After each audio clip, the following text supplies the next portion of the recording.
Good morning, everyone. Can I ask... Добро утро на всички. Колеги, моля, заемете местата си.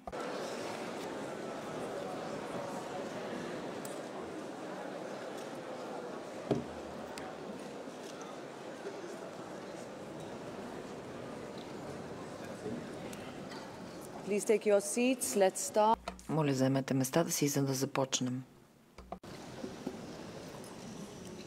I am pleased to welcome... С удоволствие приветствам председателя на Европейската комисия Урсула фон дер Лайен в Европейския парламент. Тя ще произнесе годишната реч за състоянието на Европейския съюз. Благодаря, скъпа Урсула, че си с нас днес и че си готова да работиш в този парламент.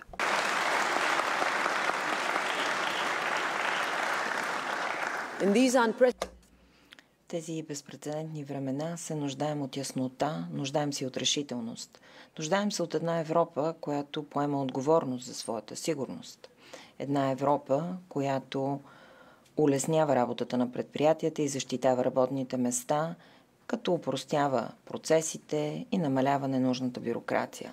Една Европа, която е по-справедлива за семействата, за работниците, за жените. Една Европа, която гарантира по-безопасни улици за нашите деца. Една Европа, която отстоява демократичните ценности, които ни определят на световната сцена. Когато светът прекалено често усеща, че гори, с агресията на Русия срещу Украйна, ужасяващото положение в Газа и Близкия изток, новите прекроени трансатлантически отношения и по-неотложната ангажираност на Европа по света, този парламент, хората, които представляваме, имаме огромно желание да чуем как Европа може да се справи с нови, с по-смели идеи. И това винаги е един доста оживен дебат и се надявам той да почива върху взаимно уважение, като защитаваме достоинството на парламента. Скъпа Урсула, скъпа госпожо председател, заповядайте.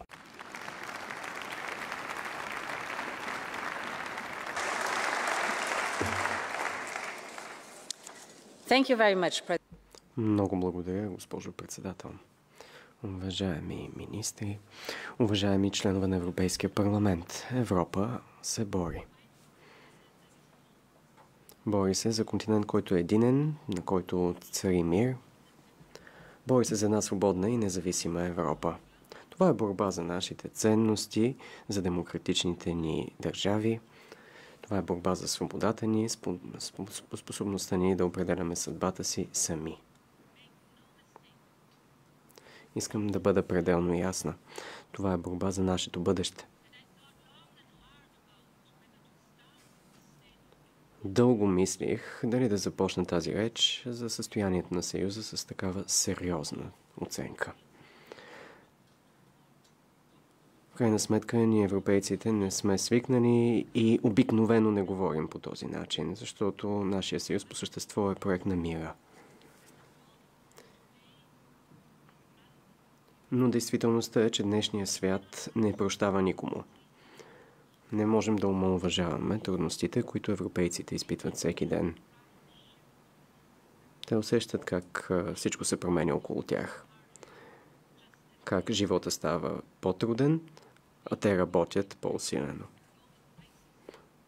Усещат въздействието на световната криза, на по-високите разходи за живот. Усещат и как бързината, с която промяната идва, се отразява на живота и кариерите им. Тревожат се от безкрайния поток от събития, които виждат по новините, от ужасяващите сцени в Газа до неспирните атаки на Русия срещу Украйна. Просто не можем да чакаме тази боя да ни отмине. Това лято ни показа, че нямаме време за носталгия, нямаме и възможност да се отдаваме на такава. В момента се чертаят нови фронтови линии на един световен ред, основан на силата. Така че да, Европа трябва да се бори за мястото си в света. Един свят, в който много големи сили или имат неясна позиция по отношение на Европа, или са открито враждебни към нея. Един свят с характеризиран от имперски амбиции и също такива войни. свят, в който зависимостта се използва като оръжие без милост. И именно по тези причини трябва да излезе на дневен ред една нова Европа.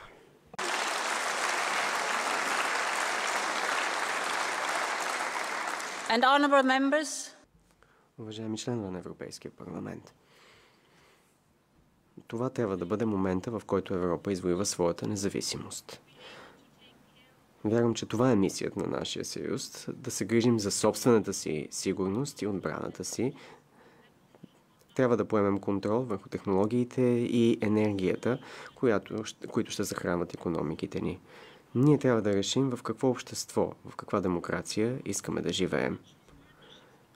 Трябва да работим открито със света, да избираме партньорства с съюзници, както стари, така и нови. В крайна сметка, важното е да разполагаме със свободата и с силата да определяме собствената си съдба. Знаем, че можем да направим това.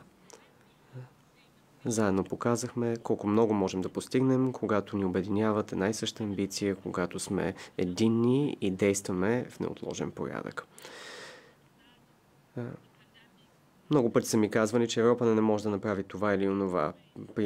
Във връзка с пандемията, плана за възстановяване, отбраната, подкрепата за Украйна, енергийната сигурност и така нататък. Всеки един от тези пъти Европа показа, че може да бъде единна и постигна резултати. Сега трябва да направим същото. Уважаеми членове на Европейския парламент, днес основният въпрос в този смисъл е прост. Европа готова ли е да подходи дръзко и да се бори? Имаме ли единството, усещането, че трябва да действаме в неотложен порядък? Разполагаме ли с политическата воля и умения за постигането на компромиси? Или искаме единствено да ставаме част от борби помежду ни, да сме парализирани заради разделенията между нас? Това са въпроси, на които трябва да отговорим, както държавите членки, така и членовете на парламента, членовете на комисията. Всички ние. Според мен избора е ясен. Затова излизам с предложение за единство между държавите членки, единство между институциите на Европейския съюз, единство между проевропейските демократични сили в парламента.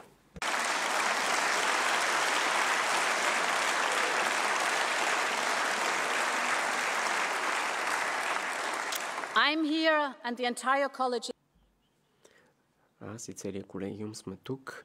Искаме да работим заедно с вас в тази посока. Готови сме да укрепим проевропейското демократично мнозинство, защото именно това мнозинство е единственото, което може да постигне резултатите, които са необходими на Европа.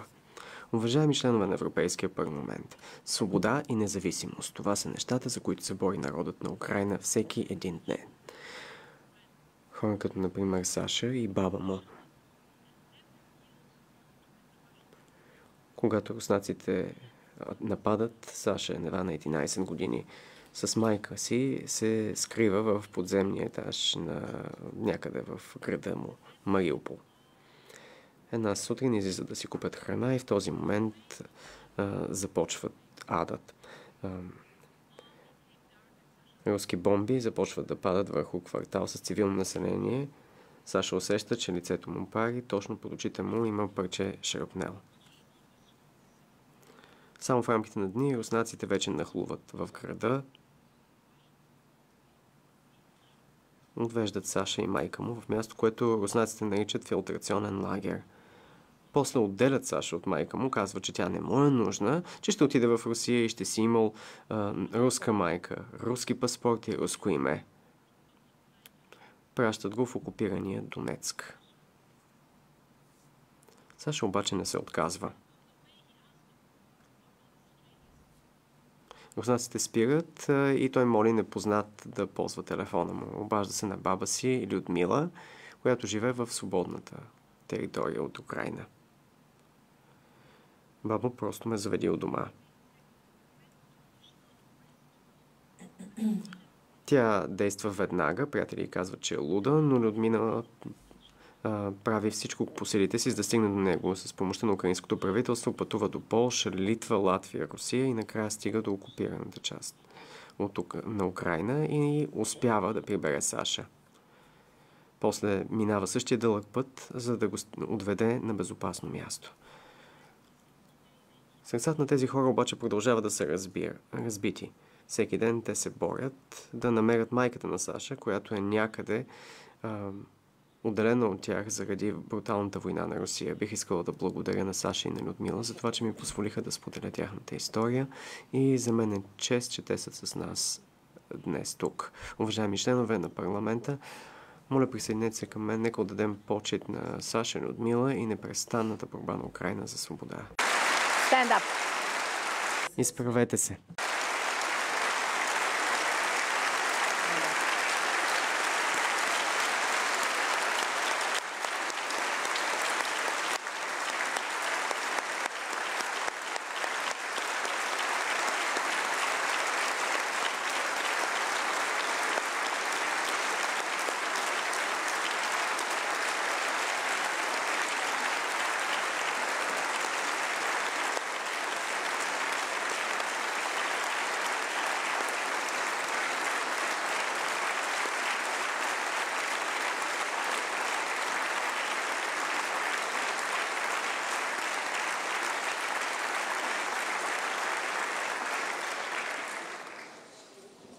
Sadly, За съжаление, историята на Саша далеч не е единствена по рода си.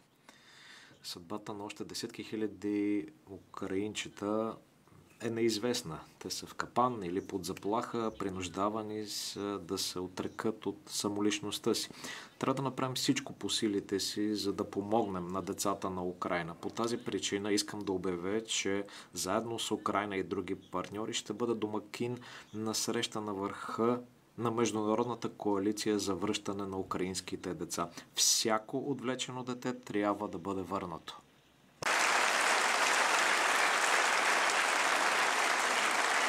honorable members, Уважаеми депутати, войната трябва да приключи с справедлив и траен мир за Украйна, защото свободата на Украйна е свобода за Европа.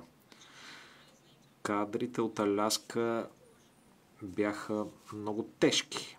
Само няколко дни по-късно обаче европейските лидери пристигнаха във Вашингтон, за да подкрепят президента Зеленски и да поемат ангажименти за предоставяне на помощ. От тогава насам беше постигнат реален напредък.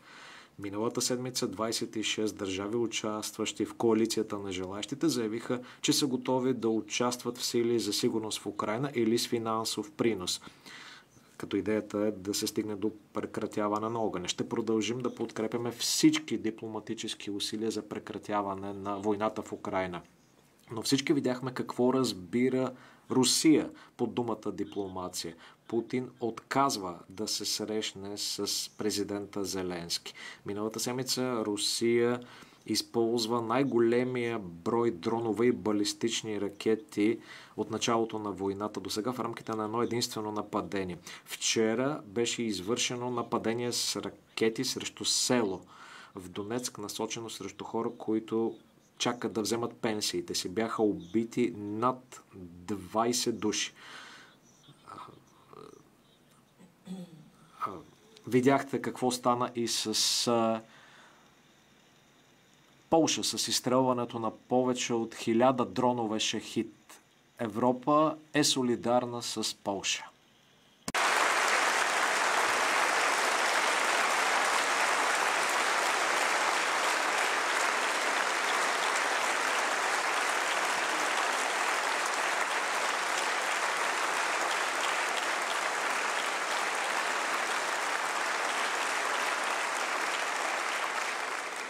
Putin's message is clear. Посланието на Путин е ясно и нашата ответна реакция също трябва да е ясна. Трябва да бъде упражнен по-голям натиск върху Русия да седне на масата за преговори. Нужни са още повече санкции. Вече работим по 19-тия пакет в координация с нашите партньори. Опитваме се по-бързо да спрем да използваме руски изкопаеми горива. Обърнали сме поглед към сенчестия флот и към третите държави. В същото време се нуждаем от допълнителна подкрепа за Украйна. Никой не е допринесъл толкова, колкото Европа.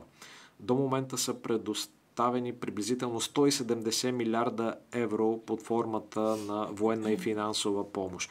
Но е нужно още повече. И не е редно само европейските данъкоплатци да поемат това бреме. Русия започна тази война и тя трябва да плати. Ето защо е необходимо да работим спешно по създаването на ново решение относно финансирането на военните усилия на Украйна въз основа на блокираните руски активи. С тези средства, свързани с съответните руски активи, можем да предоставим на Украйна заем за репарации.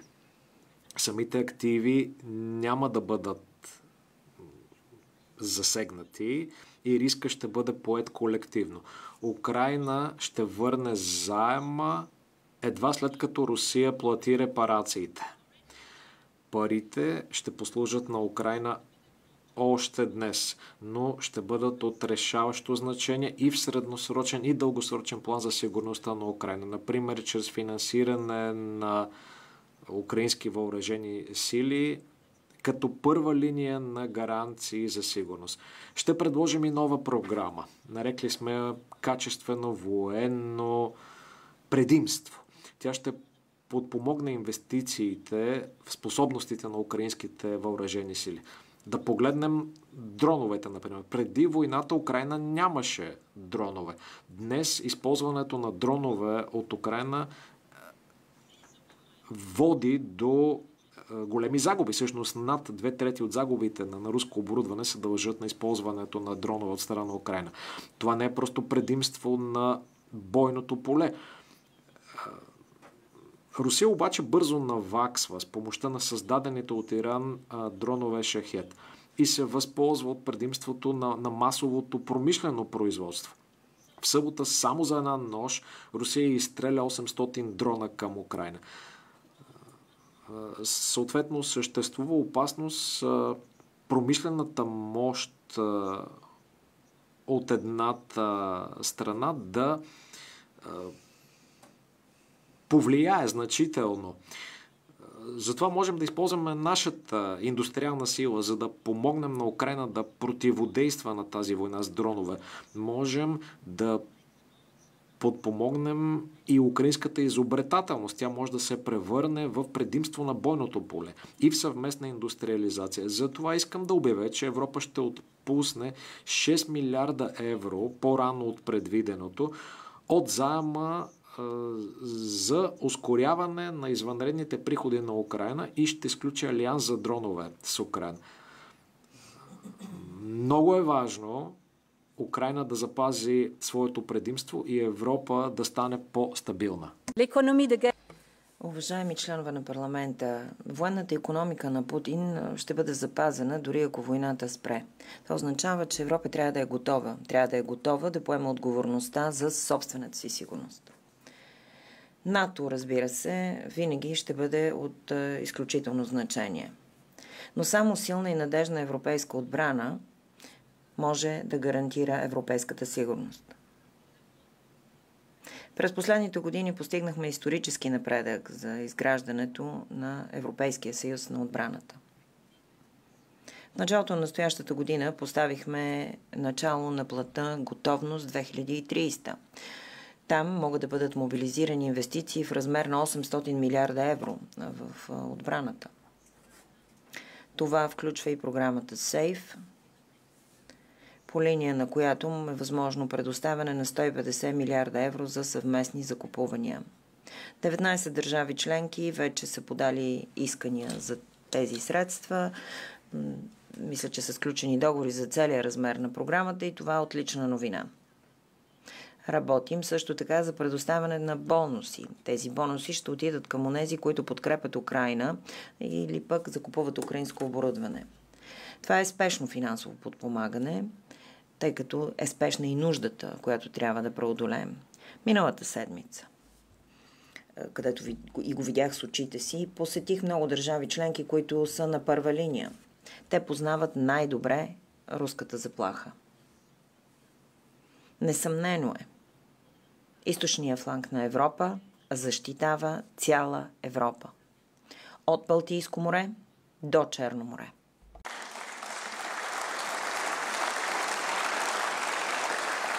Et c'est pourquoi nous devons... За това трябва да инвестираме, за да подкрепим този източен фронт с бдителност по източния фланг. Това означава Европа да придобие независими стратегически способности. Трябва да инвестираме в наблюдение на космоса в реално време, така че нито едно придвижване на военни сили да не остане незабелязано. Трябва да откликнем на призива и на балтийските ни приятели да изградим стена от дронове. Това не е абстрактна амбиция. Това е основата на надежна отбрана. Съвместен капацитет, разгърнат заедно, поддържан заедно, един капацитет, едни способности, които могат да реагират в реално време без никаква двусмисленост относно нашите намерения. Европа ще защитава всеки един квадратен сантиметър от своята територия, дами и господа.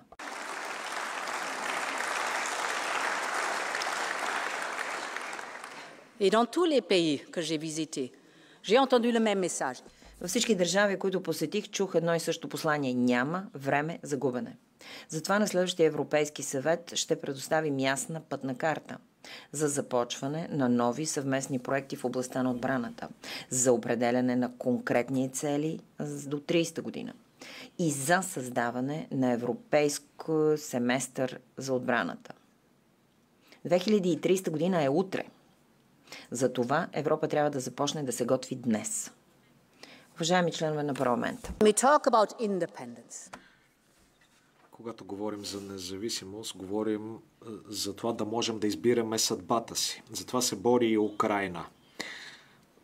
Това заслужават и всички европейци. Защото Европа е идея. Идея за свобода и обща сила. Това беше идеята, която мотивира поколението след 1989 година, когато изтока и запада се обединиха. Тази идея е все още много силна. Точно както беше силна и в тези години. Ето защо ние искаме да помогнем на бъдещите държави членки да се присъединят към нашия съюз, към единния пазар. Искаме това да стане чрез инвестиции и чрез подкрепа на реформите, защото само една единна, една обединена Европа може да бъде независима. По-големия, по-силния съюз е гаранция за сигурност за всички нас. Бъдещето на Украйна, на Молдова и на Западните Балкани е в Европейския съюз. Затова нека заедно да осъществим следващото повторно обединение на Европа. Уважаеми депутати, случващото се в Газа събуди съвестта на всички по света. Хора биват убивани, докато просят храна. Майки държат в ръцете си безжизнени деца. Снимките са потресаващи. Затова започвам с едно много ясно послание. Причинения от човека масов глад никога не може да се използва като средство за водене на война. В името на децата и в името на човечеството подобни практики трябва да бъдат прекратени. This is also part of a more systematic... Случващото се е част от по-систематична промяна от последните месеци, която е неприемлива. Видяхме как в палестинската власт бива финансово задушена. Плановете за проект за заселване в така наречената зона Е1 ще откъснат окупирания западен бряг от източен Йерусалим. Действията и изявленията на най-екстремно настроените министри на израелското правителство подбуждат към насилие. Всичко това сочи, че е на лице очевиден опит за торпилиране на решението за двете държави, за визията за жизнеспособна палестинска държава. И ние не можем да позволим това да се случи. Уважаеми депутати, Много е трудно за мен да произнеса следващите думи, но все пак знам, че за много европейци е много трудно да се стигне до договорка за общия път напред. Те питат колко по-лошо трябва да стане положението преди да има единна реакция от страна на Съюза. Разбирам, защото случващото се в Газа е неприемливо. Европа трябва да играе водеща роля, точно както го е правила и преди. Нашата финансова подкрепа и хуманитарна помощ са много по-големи от тези, на който да било друг партньор. Ангажирани сме спрямо това да има жизнеспособна палестинска власт и спрямо запазването на решението на основа на две държави. Трябва да призовем и останалите спешно да се застъпят за тези решения, както в региона, така и извън него. Но Европа трябва да направи много повече. Много държави членки предприеха действия самостоятелно, а ние предложихме да бъдат спрени части от финансирането по линията на програмата Хоризонт. Само че без да има мнозинство, това не може да се случи. И ние трябва да превъзмогнем този блокаж. Не можем да си позволим бездействие. Затова ще предложа пакет от мерки, за да бъде начертан път напред. Първо, комисията ще направи сама всичко, което е по силите й. Ще спрем двустранната подкрепа за Израел. Ще прекратим всички плащания, без това да засяга нашето сътрудничество с израелското гражданско общество или Яд Вашем. На второ място ще предложим санкции срещу екстремно настроените министри и срещу заселниците, които извършват насилие.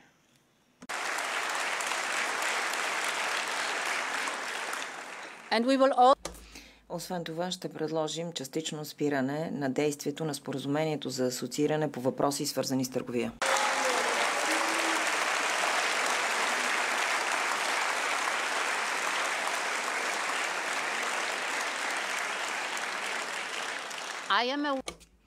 Наясно съм, че ще бъде трудно да се намери мнозинство. Знам, че предприемането на каквито и да е действия ще бъдат прекалено много за някои, а за други ще бъде прекалено малко предприемането им. Всички обаче трябва да поемем собствената си отговорност. И парламентът, и съветът, и комисията. На трето място. Ще създадем група на донорите за Палестина през идния месец. Включително там ще има специален инструмент за възстановяването на Газа.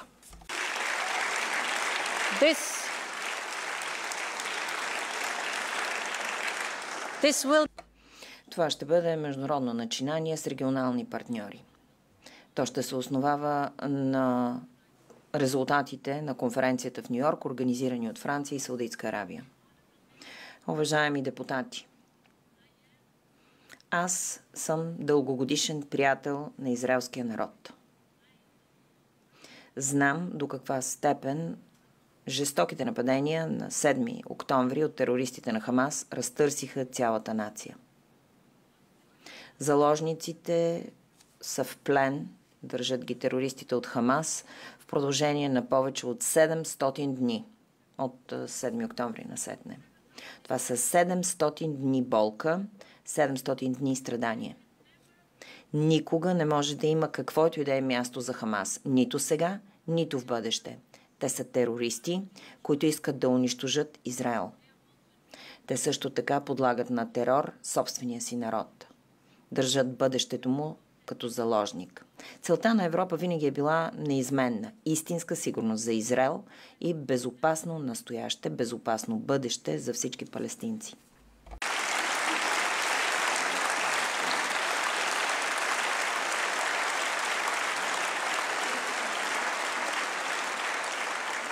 And that means...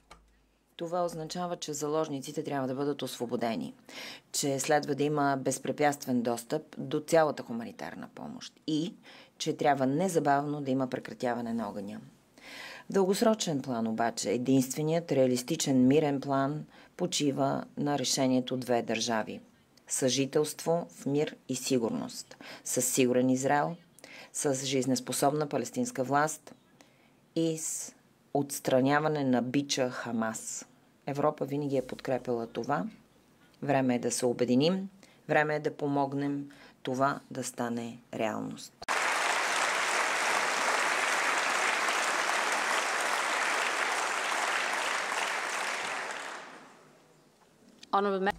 Уважаеми членове на парламента,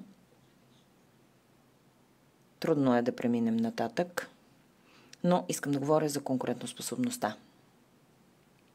Зная. Съжалявам, но конкурентоспособността е изключително важна част от Съюза и от речта ми за състоянието на същия.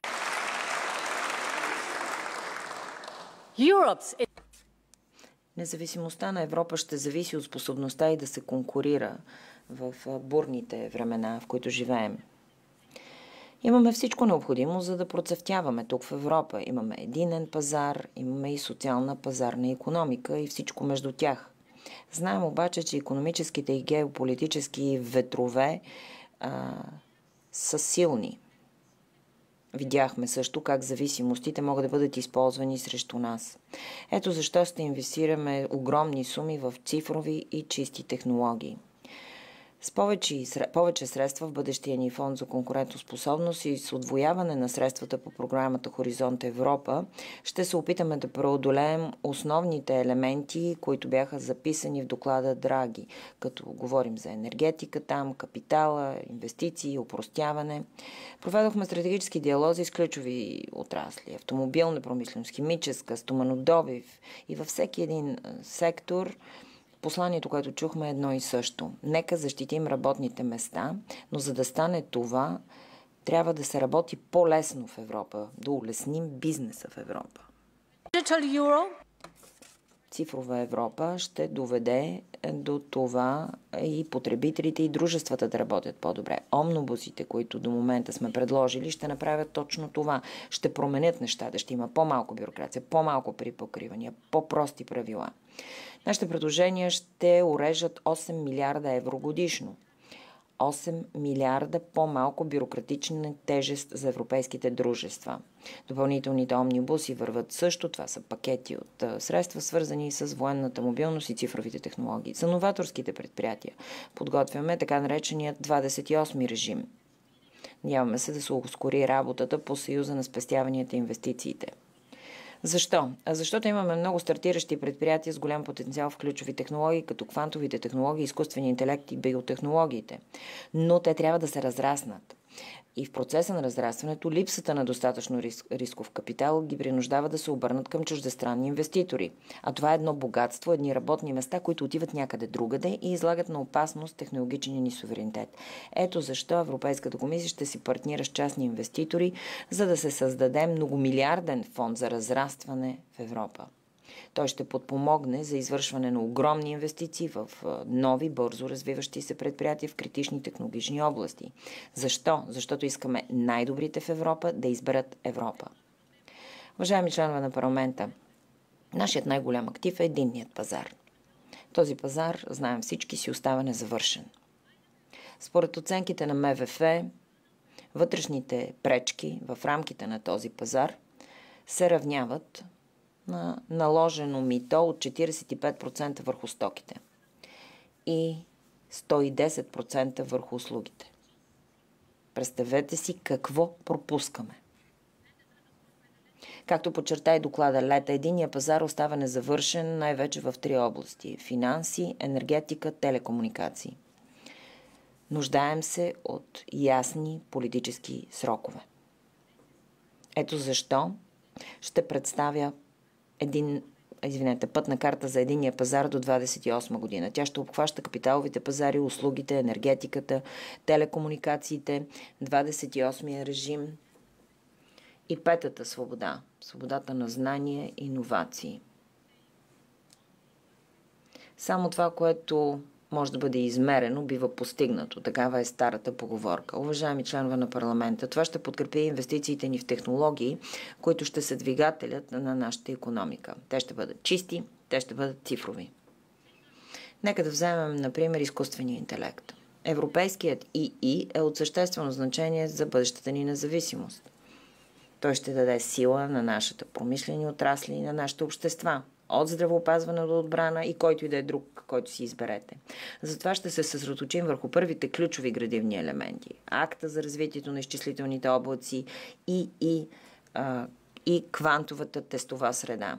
Ние правим мащабни инвестиции в европейските гигафабрики за ИИ. Тези гигафабрики ще подкрепят нашите новаторски стартиращи предприятия, за да могат същите те да разработват, да обучават, да внедряват модели на ИИ от следващото поколение в тези гигафабрики. Призовахме частния сектор да обедини силите си с нас. Отговорът беше ясен и силен. По-късно днес ще се срещна с главните изпълнителни директори на някои от най-големите и най-изявените европейски технологични дружества. Те ще ми предадат своята декларация за европейски ИИ и технологии. Това е техния ангажимент да инвестират в технологичния суверенитет на Европа. Много им благодаря за това, защото това е пътят напред. And we must also take this. Трябва да подходим по същия начин и по отношение на чистите технологии, от стоманата до батериите. Сектора на чисти технологии на Европа трябва да си остане европейски, а това предполага неотложни действия. Чрез пакта за чиста промишленост установихме основните пречки, които препятстват развитието на тези сектори. Сега трябва да ускорим изпълнението на този пакт. Разбира се, инвеститорите искат да знаят, че в случай, че инвестират, ще има и търсене на чисти европейски продукти от другата страна. Именно по тази причина водещите пазари трябва да бъдат в основата на всичките ни действия. Това ще задейства един цялостен цикъл на благотворни въздействия. Цикъл, при който предлагането и търсенето се повишават, а цените падат. Що се отнася до предлагането, ще дадем ход на пакет за насърчаване с разработването на батерии. С него ще се осигурят 1,8 милиарда евро за собствен капитал с цел стимулиране на производството в Европа. Знаете, че ние произвеждаме и други чисти технологии чрез акумулаторни батерии, особено електромобили. Това е в основата на нашата независимост в областта на технологиите. Що се отнася до търсенето, трябва неотложно да стимулираме търсенето, за да бъдем лидери в областта на чисти технологии тук в Европа. Така че ще въведем критерии за това, което е произведено в Европа в областта на обществените поръчки. And when we invest in Global Gateway, for example, we... А когато инвестираме в световния портал Global Gateway, ще създаваме и силни стимули партньорите да купуват европейски стоки и услуги. Убедена съм, че бъдещето на чисти технологии ще продължи да се гради в Европа. По тази причина обаче трябва да гарантираме, че промишлеността ни разполага с необходимите суровини тук в Европа. Единственият отговор за това е като създадем кръгова икономика в истинския смисъл на думата. Затова и трябва да действаме по-бързо по изпълнението на акта за кръговата икономика и да се движим напред в секторите, които вече са готови. И не бива да губим инерцията си. Именно по тази причина комисията ще предложи акт за ускоряване на промишлеността за ключови сектори и технологии. Казано вкратце, що се отнася до цифровите и чистите технологии, следва да действаме по-бързо, по-интелигентно и акцентът да пада върху европейското производство.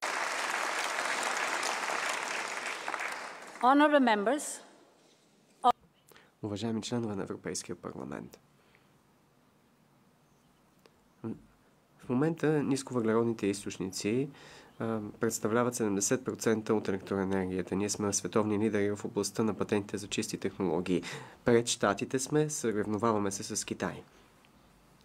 Що се отнася до рисковия капитал за чисти технологии, настигаме щатите и със сигурност сме пред Китай.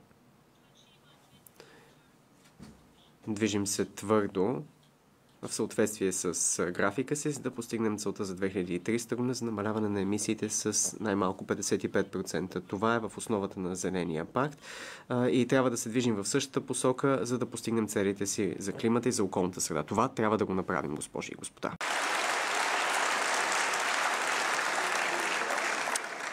And the science is very...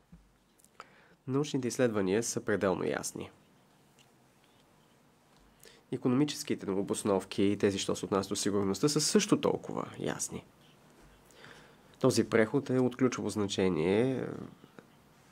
Ние трябва да постигнем независимост, защото така се намалява енергийната ни зависимост, защото кръговото производство ограничава стратегическите зависимости, създават се водещи отрасли, чието решения могат да се ползват в други отрасли. Когато говоря с световния юг, от Африка до Индия и до Централна Азия, всички те търсят решения. Става въпрос за бързо развиващи се пазари. Все още не е ясно кой ще стъпи най-твърдо на тези пазари на бъдещето.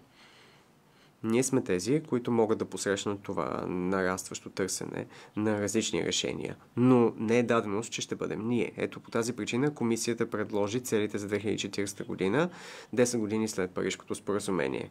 Наясно съм, че много са разтревожени относно това какво трябва да свършим и в какъв мащаб. Именно по тази причина този преход трябва да е в услуга на хората, но и да укрепва позициите на различните промишлени отрасли. Това означава огромно увеличаване на публичните и частни инвестиции, създаване на водещи пазари за кръгови и чисти продукти, които осигуряват и работни места, и инвестиции в Европа.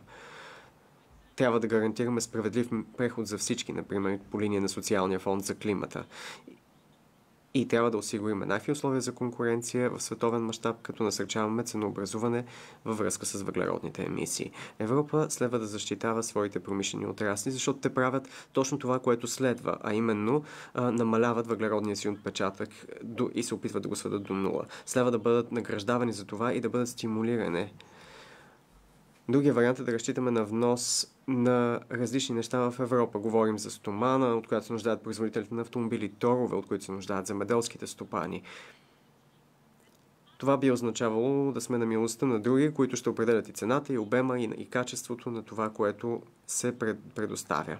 Нека вземем като пример стоманата и другите метали. Има свръхкапацитет в световен мащаб, това намалява маржовете и стимула за плащането на премия за чисти продукти намалява. Тоест европейската стоманодобивна промишленост трудно инвестира в дейности по декарбонизация. По тази причина комисията ще предложи един нов дългосрочен търговски инструмент. Целта на този инструмент ще бъде да се заменят изтичащите защитни мерки в областта на стоманата. Европа ще продължи да работи открито. Конкуренцията е в кръвта ни, но винаги ще защитаваме промишлеността си от нелоялната конкуренция.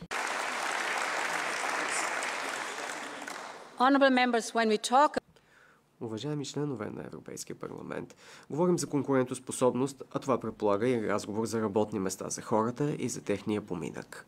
Именно по тази причина работниците трябва да бъдат овластени, иначе икономиката ни няма да бъде конкурентоспособна. Затова ще излезем с акт за качествените работни места. Така ще гарантираме, че заетостта в днешни дни ще върви ръка за ръка със съвременната икономика. Това е важно. Знаем колко трудни са напоследък времената за толкова много семейства. Разходите скочиха, хората започнаха да правят жертви само и само да свържат двата края. Така че тази стъпка е въпрос на основна социална справедливост. Нуждаем се от амбициозна европейска стратегия за борба с бедността, за да решим проблема. Ще представим плана си за елиминиране на бедността до 2050 година. Този план ще бъде подкрепен от сериозна гаранция за децата, за да опазим и децата си от бедност. Ще предложим и набор от пакети, във връзка с ценовата достъпност и разходите за живот. Позволете ми да ви дам 4 показателни примера. Първият е свързан с енергетиката. Когато разходите за електроенергия нараснат, не просто се вдига сметката на човек. Засегната е всяка една част от живота му. В пика на енергийната криза през последните години Европа предприе действия именно заради това. Благодарение на тези общи усилия успяхме бързо да стабилизираме цените и да гарантираме доставки. Сега се движим към енергийна независимост. Все пак обаче сметките за електроенергия продължават да са сериозен източник на тревога за множество европейци. Разходите продължават да са много високи за промишлеността и причината е структурна. Знаем какво доведе до повишаване на цените. Зависимостта от руските изкопаеми горива. И за това е време да се отървем веднъж завинаги от замърсяващите руски изкопаеми горива. And we know what... Знаем и какво понижава цените. Чистата енергия, произведена от дома.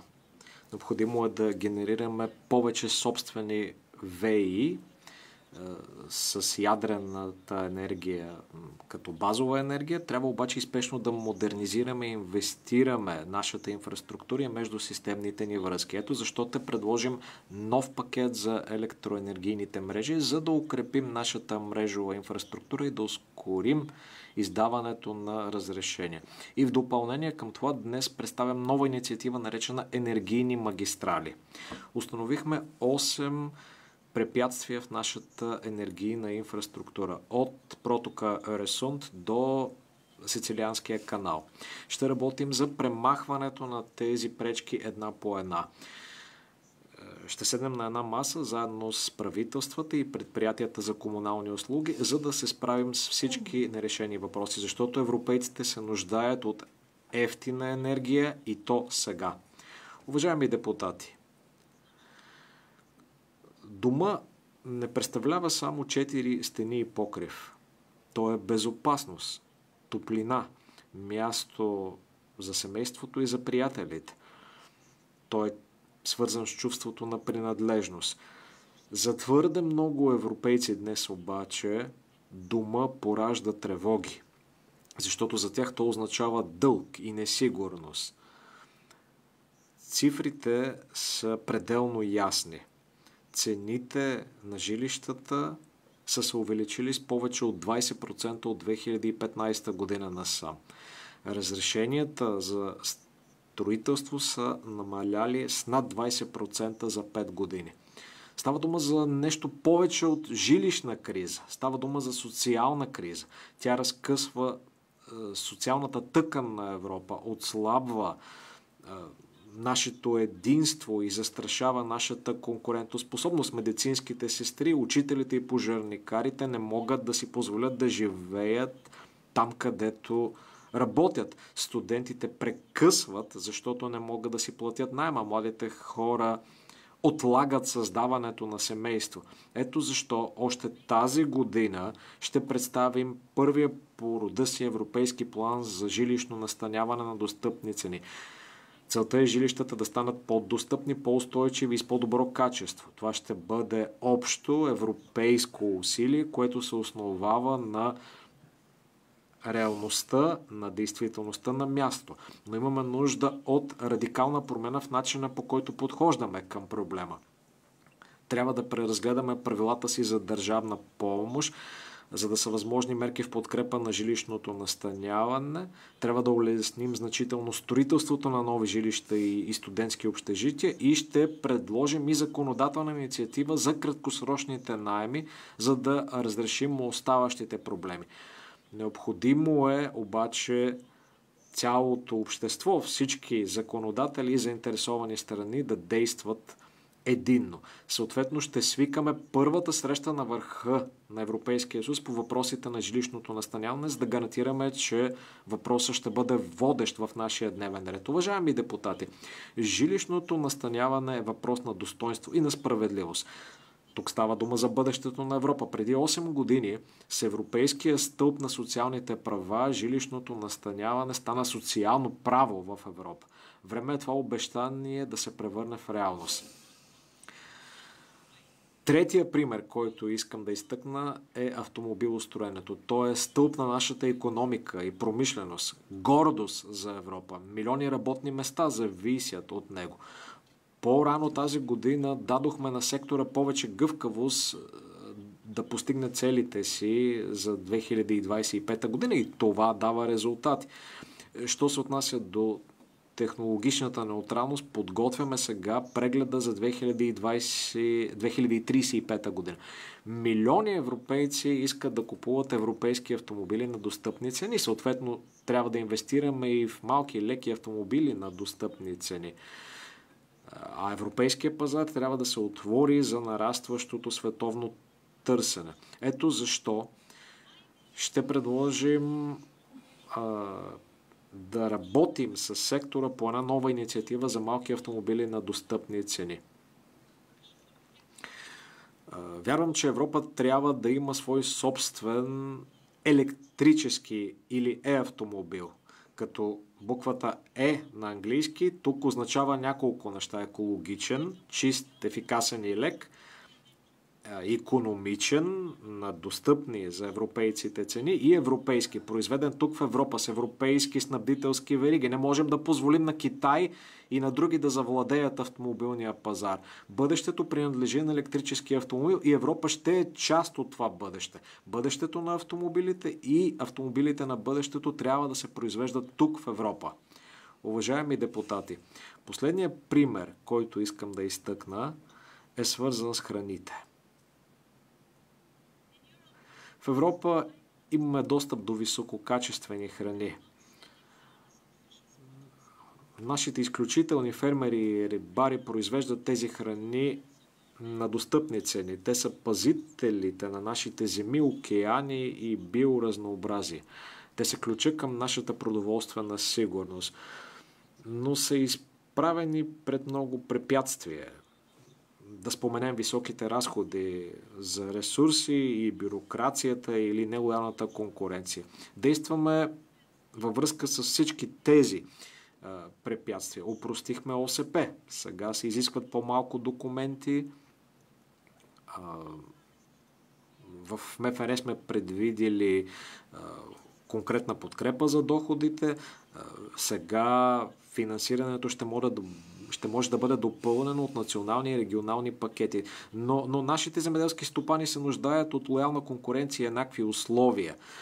Това е от съществено значението, защо в търговското ни споразумение с Меркосур сме предвидели солидни предпазни мерки, подкрепени с финансиране, ако са необходими компенсации. Трябва да укрепим положението на земеделските стопани във веригата за доставки на храни. Земеделските стопани имат право да получават справедлива цена за произведената от тях храна и справедлива печалба, с която да издържат своите семейства. Ще прегледаме прилагането на нашето законодателство в областта на нелоялните търговски практики и ще приемем действия, ако е необходимо. Днес искам да обявя, че ще увеличим бюджета си за популяризиране, за да започнем една нова кампания "Купувайте европейски храни", защото с гордост можем да заявим, че европейската храна е най-добрата в света. Уважаеми депутати, говорейки за конкурентоспособност и независимост, няма как да не се спрем на отношенията ни с САЩ. Много неща чух за споразумението, което договорихме през лятото. Разбирам първоначалните реакции. Позволете ми да бъда пределно ясна. Търговските ни взаимоотношения с САЩ са най-важните за нас. Всяка година изнасяме за САЩ стоки на стойност над 500 милиарда евро. Милиони работни места зависят от този износ и като председател на комисията никога няма да изложа на риск работните места или препитанието на хората. Ето защо сключихме сделка, за да запазим достъпа до пазара за нашите промишлени отрасли.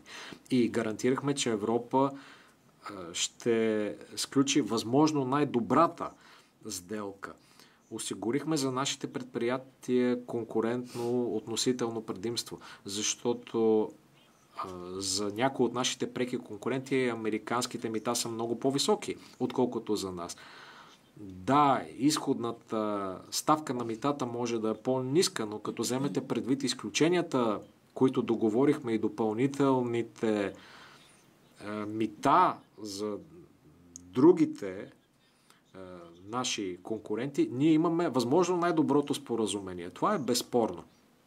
Искам да бъда пределно ясна по един конкретен въпрос. Независимо дали става дума за екологично или цифрово регулиране, ние определяме собствените си стандарти, правила и Европа ще решава самостоятелно.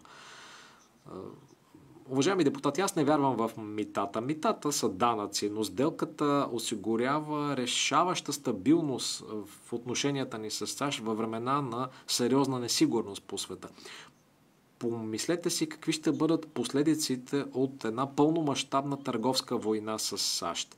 Представете си хаоса и след това го съпоставете с кадрите от Китай от миналата седмица. Китай в компанията на лидерите на Русия и Северна Корея. Задоволството на Путин от безпрецедентно високото равнище на отношенията между Русия и Китай. Нищо от това не ни изненада, но то се отразява на променящия се свят около нас. Създават се два императива във връзка с стремежа на Европа към независимост и нейното място в света. Първият, че трябва да удвоим усилията си за диверсификация и за създаването на партньорства. 80% от търговията ни е с държави, различни от САЩ. Затова нека да се възползваме от тези възможности. В момент, когато световната търговска система се разпада, ние запазваме глобалните правила чрез двустранни споразумения, подобни на тези с Мексико и Меркосур, или чрез финализирането на преговорите за историческото споразумение с Индия. Очакваме това да се случи до края на тази година. Ще изградим и коалиция от държави с сходно мислене, за да реформираме световната търговска система, подобно на всеобхватното и прогресивно споразумение за транстихоокеанското партньорство. Търговията ни позволява да укрепим снабдителските си вериги. Тя отваря пазари, намалява зависимостта. В крайна сметка става дума за нашата икономическа сигурност. Света иска да избере Европа и ние трябва да търгуваме с останалия свят. Вторият императив за Европа е да вземе позиции там, където други отстъпиха от своите. Да вземем за пример научните изследвания. Науката и научните изследвания не са белязани от паспорт, пол, етническа принадлежност или политически цвят. Науката е една от най-ценните стоки в света. Ето защо комисията обяви пакет "Избери Европа" от 500 милиона евро, за да привлечем и задържим най-добрите учени и изследователи. Европа трябва да има водеща роля в света в областта на здравеопазването. Намираме се на ръба, да не кажем в началото на поредна глобална здравна криза. Като лекар по образование съм ужасен от дезинформацията, която заплашва световния напредък по много въпроси, сред които са морбили и полиомиелит. Ето защо днес мога да обявя, че Европейският съюз ще оглави нова световна инициатива за устойчивост на здравеопазването. Светът гледа към Европа и Европа трябва да е готова и е готова да поеме водеща роля.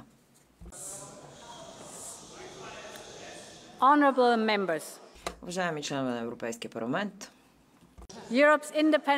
независимостта на Европа е свързана с защитата на нашите свободи. Това е много важно, защото свободите, за които ще говоря, а от тук викат, между другото, отдясно, много трябва да слушат тези, които викат в момента.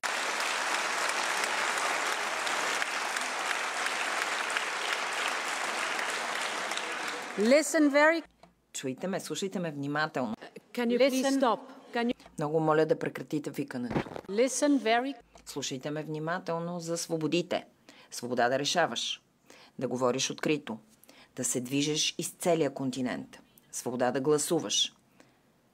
Свобода да гласуваш, да обичаш, да се молиш. Да живееш в съюз на равенство. Нашата демокрация, върховенството на правото са гаранти на тези свободи.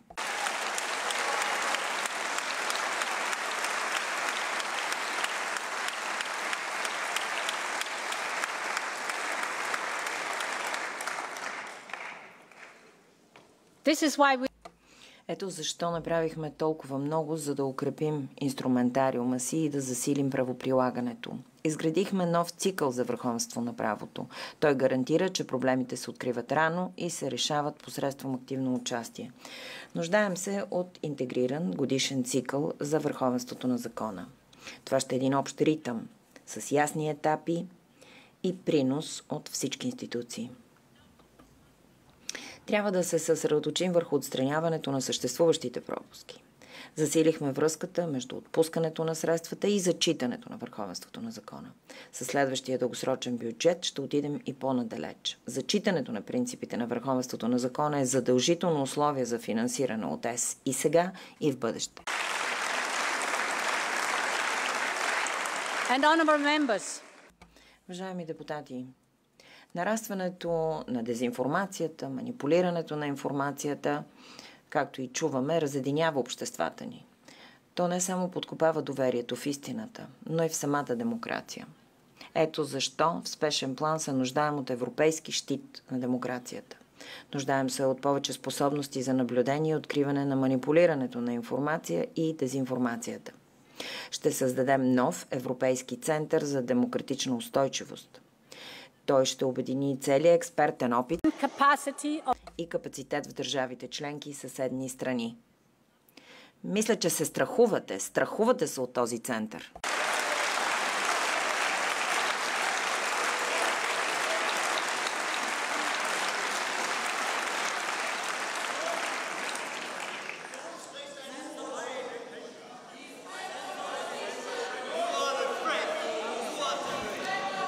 Okay, I understand that shouting has been... Вижте, аз разбирам, че викането се е превърнало в традиция, но е хубаво да се слуша. Нека да слушаме дискусията и после ще има време и да кажем нещо. In some communities, В някои общности в Европа традиционните медии изпитват големи затруднения. В много селски райони времената, когато излизаше сутрин да си купиш местен вестник, са се превърнали в отдалечен спомен. Появиха се много новинарски пустини, където дезинформацията царува. Това е изключително опасно за демокрацията ни. Информираните граждани, които могат да се доверят на това, което четат и чуват, са от съществено значение, за да може да търсят отговорност от управляващите. Когато независимите медии или са неутрализирани, способността ни да контролираме корупцията, да съхраняваме демокрацията, сериозно отслабва. Ето защо първата стъпка, слушайте ме, ето защо първата стъпка в стратегията на всеки един диктатор е винаги да завладееш независимите медии.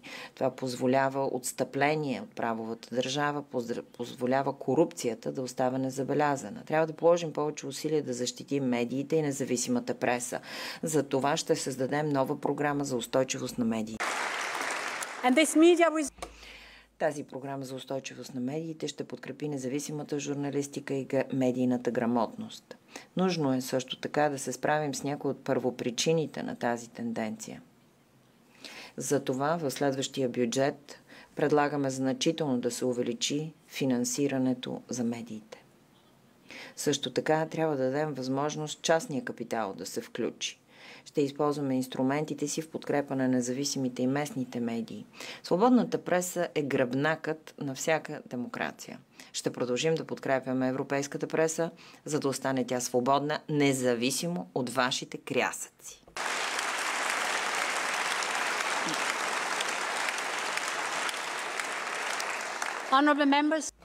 Уважаеми депутати, друга важна тема.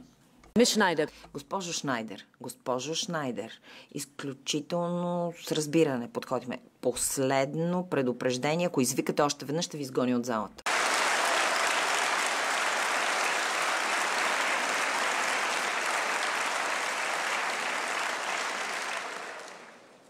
let's have a look at social media. Нека да погледнем социалните медии. Те са много важни, те свързват хората. Но бих искала да повдигна една изключително конкретна тема, а именно последствията от предоставянето на децата ни неограничен достъп до социалните медии.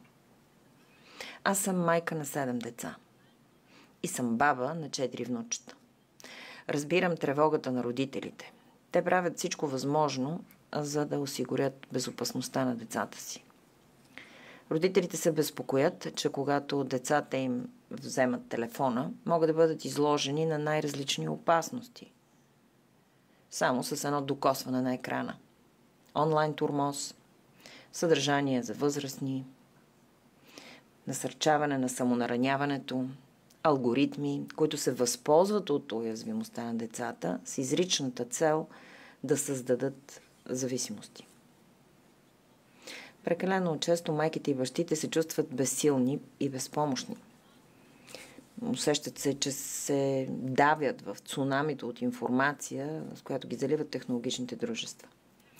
Напълно съм убедена, че родителите, а не алгоритмите са тези, които следват да възпитават децата си. И техния глас трябва да бъде чут.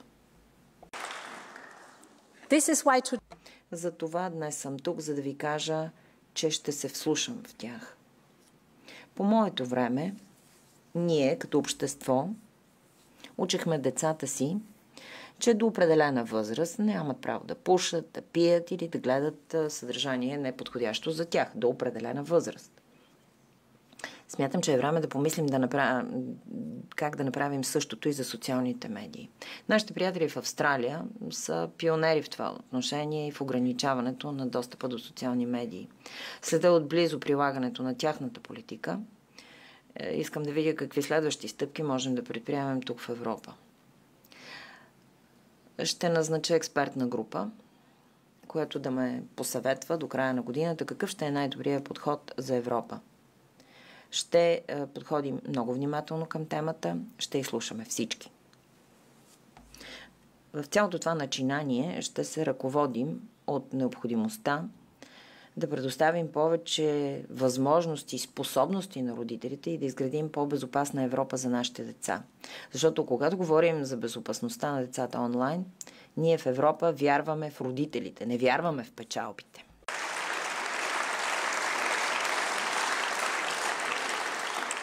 Meine Damen und Herren, unsere Demokratie. Уважаеми депутати, най-важната ни задача е да защитим демокрацията. За тази цел обаче трябва да покажем, че демокрацията предоставя решения във връзка с основателните опасения на хората. Никой друг въпрос не е толкова очевиден в това отношение, колкото миграцията. Затова предложихме финансирането за миграцията и за управлението на границите да се утрои в следващия бюджет. Така че да можем ефективно да управляваме миграцията и да защитаваме външните си граници. Необходими са обаче повече усилия. Европейците доказаха, че са готови да помагат на хората, които бягат от война и преследване. Но разочарованието им нараства, защото остават с впечатлението, че нашите правила не се спазват. Ето защо трябва да положим още повече усилия. Нуждаем се от система, която да е човечна, но не и наивна. Необходимо е да се отнасяме сериозно към репатрирането на търсещи убежище, чиято молба е отхвърлена в родните им страни. Недопустимо е Европа да бъде напускана едва от 20% от онези, на които не е позволено да останат. Ето защо се нуждаем от бързо споразумение относно общата система на ЕС за връщане. Не можем да губим повече време.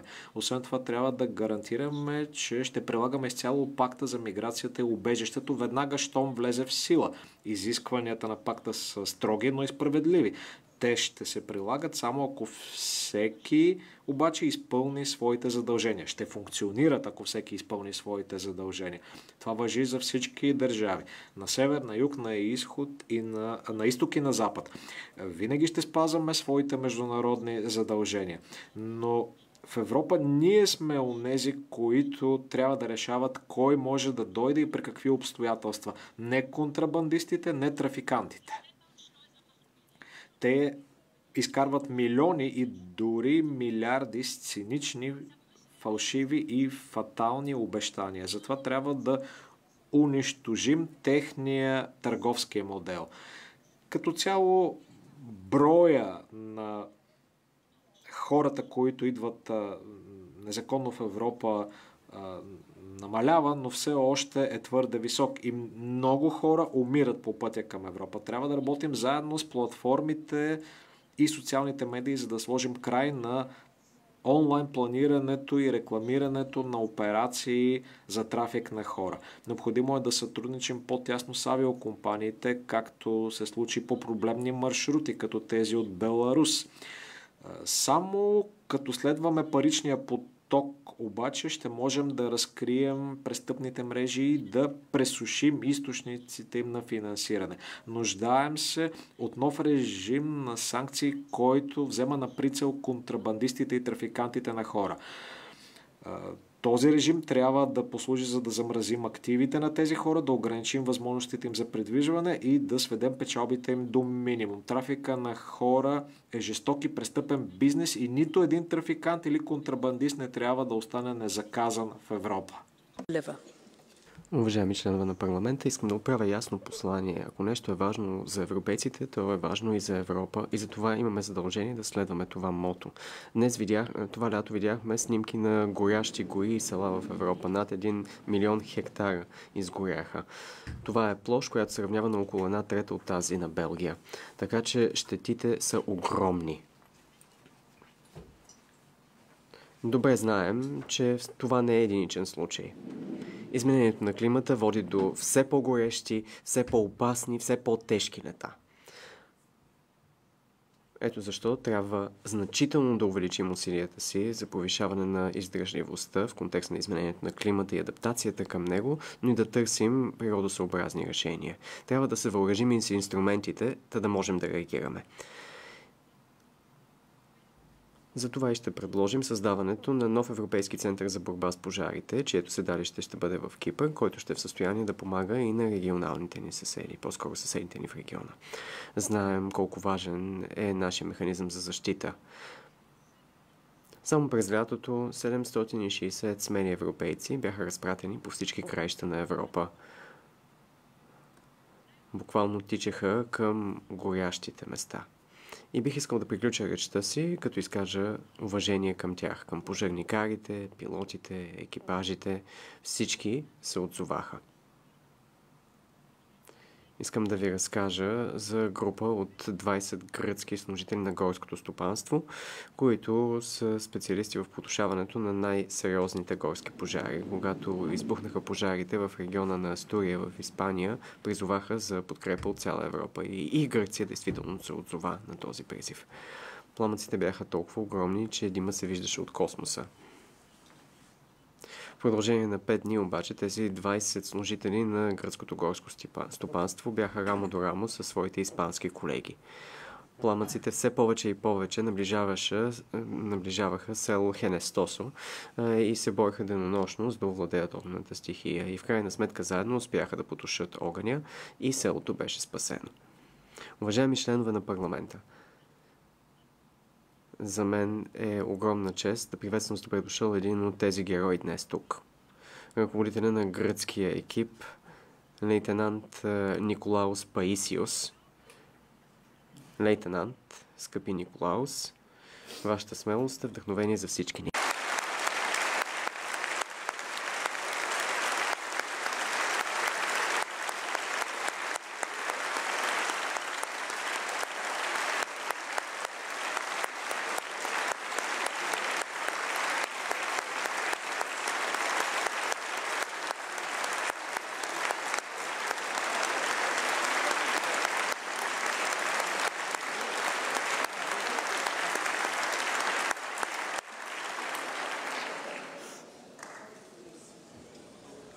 Honourable members, Уважаеми членове на Европейския парламент, това е Европа, която представлява единна общност. Това е Европа, която обичам, която обичате вие, която обичаме всички. Това е Европа, която трябва да защитим на всяка цена и следва да го направим заедно.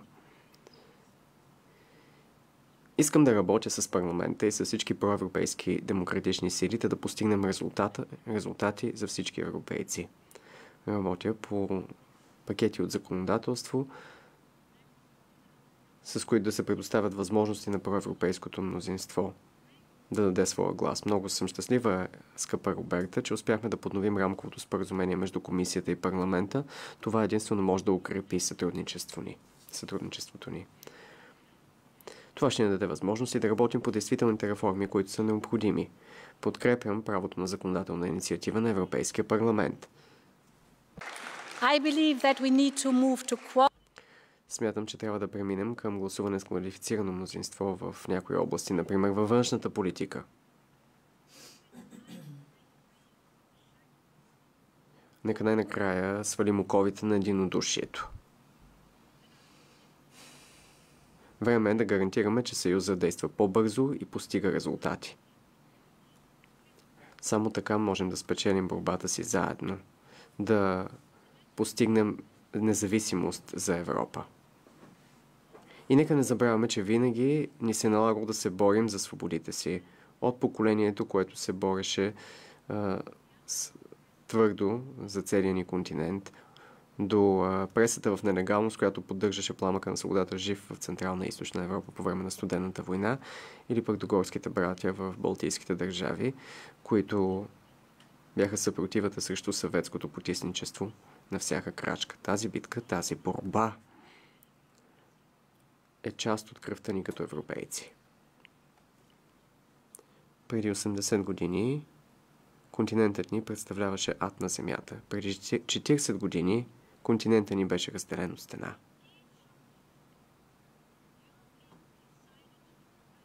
Във всеки от тези случаи обаче европейците взеха решението да се борят за по-добро бъдеще, да се обединят и да направят своето единство по-силно. Именно към това ще се стремя всеки един ден, заедно с вас, членове на Европейския парламент, да живее Европа и ви благодаря.